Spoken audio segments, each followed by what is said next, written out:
First of all, we're going to take a look at the forensic psychiatry ward here in Graubünden. There's a security lock here. Josef Müller, head of the Graubünden Psychiatric Service, shows Swiss TV the wards for dangerous, mentally ill criminals at a local high-security prison. This is a 15-bed ward for the same number of patients, and we have 13 full-time staff. So the ratio of staff to inmates is very high. It's a similar picture at the Torberg high-security prison in Bern. This is a room in a ward where inmates are medicated. Sometimes strong drugs are used to calm down the prisoners. The type of mental problems dealt with here are different forms of schizophrenia and other psychiatric disorders.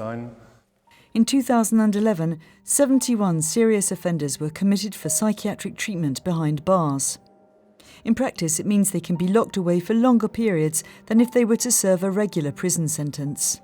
Treatment is only deemed to work if it is long-term, lasting up to 5 years. At that point, a judge must decide whether or not to free the inmate or prolong treatment.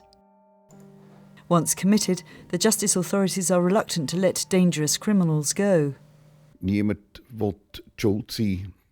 Nobody wants to be held to blame if someone gets out and then does something really terrible. They don't want to be burdened with this, so the most sensible thing to do is to lengthen the sentence by 5 years. Then we can all sleep at night. Prisoners are committed for psychiatric care in the hope that they can be rehabilitated. Treatment includes group or individual therapy and programs that manage antisocial behaviour. There's a high ratio of psychiatric staff to prisoners, so the care is very expensive. 1 year of normal prison costs about 110,000 francs. The forensic psychiatry clinic at Rheinau in northern Switzerland charges 512,000 per year for locals and 676,000 francs for prisoners from other cantons. 50 staff care for 27 inmates. Despite the high cost of looking after them, more and more sexual and violent offenders are being committed for psychiatric care behind bars. This puts huge pressure on prisons that have facilities like Torberg. I have people in this jail waiting to get into the psychiatric ward, which is full. The authorities have a list of people they want to send here for psychiatric help, 8 or 9 cases.